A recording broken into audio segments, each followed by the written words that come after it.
तो दोस्तों स्वागत है आपका आपके अपने YouTube चैनल जिंदगी विद हनुमाना में। क्या आपको पता है कि महामृत्युंजय मंत्र की रचना कैसे हुई? किसने की महामृत्युंजय मंत्र की रचना और क्या है इसकी शक्ति? दोस्तों, शिव भगवान के अनन्य भक्त मर्कंड ऋषि संतानहीन होने के कारण दुखी थे। विधाता ने उन्हें संतान योग नहीं दिया था। मर्कंडे ने सोचा कि महादेव संसार के सारे विधान बदल सकते हैं, इसलिए क्यों ना उनको प्रसन्न करके यह विधान बदलवाया जा सके। मर्कंडे ने घोर तपस्या की। भोलेनाथ मर्कंड के तप का कारण जानते थे, इसलिए उन्होंने जल्दी दर्शन ना दिया। लेकिन भक्त की भक्ति के आगे भोले झुक ही जाते हैं। महादेव प्रसन्न हुए। उन्होंने ऋषि को कहा कि मैं विधान को बदलकर तुम्हें पुत्र का वरदान दे रहा हूं, लेकिन इस वरदान के साथ हर्ष के साथ विषाद भी होगा।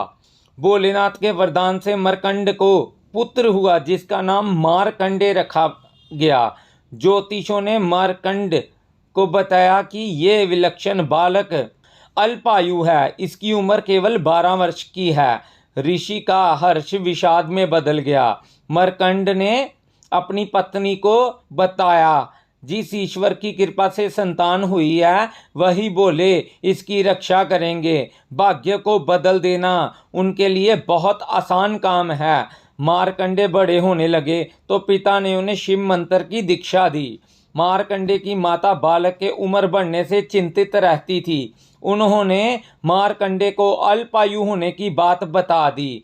मार्कंडे ने निश्चय किया कि माता पिता के सुख के लिए उसी सदाशिव भगवान से दीर्घायु होने का वरदान लेंगे, जिन्होंने जीवन दिया है। 12 वर्ष पूरे होने को आए। मार्कंडे ने शिव भगवान की आराधना के लिए महामृत्युंजय मंत्र की रचना की और शिव मंदिर में बैठकर उनका अखंड जाप करने लगे। ओम त्र्यंबकम यजामहे सुगंधिम पुष्टि वर्धनम उर्वरारुक्मि बंधनात् मृत्युर्मोक्षमामृतात्।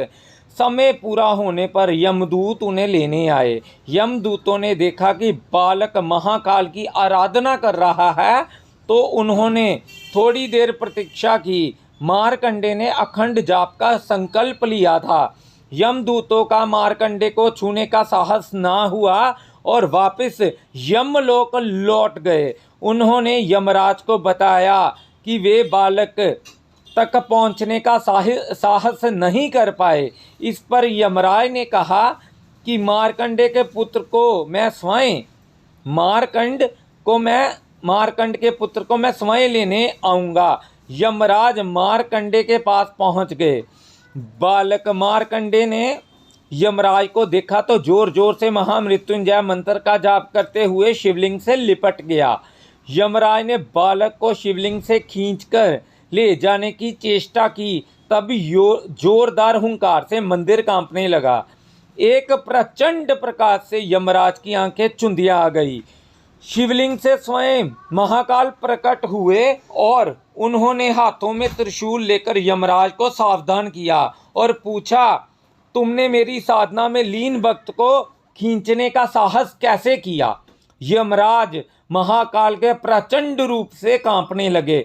उन्होंने कहा, प्रभु, मैं आपका सेवक हूँ। आपने ही जीवों से प्राण हरने का कार्य मुझे सौंपा है।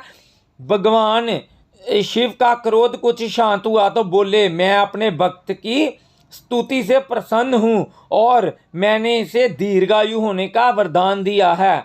तुम इसे नहीं ले जा सकते। यम ने कहा, प्रभु, आपकी आज्ञा। सबसे पहले मैं आपके भक्त मार्कंडे द्वारा रचित महामृत्युंजय का पाठ करने वाले को कभी कोई हानि नहीं होने दूंगा। महाकाल की कृपा से मार्कंडे दीर्घायु हो गए। उनके द्वारा रचित महामृत्युंजय मंत्र काल को भी परास्त कर देता है।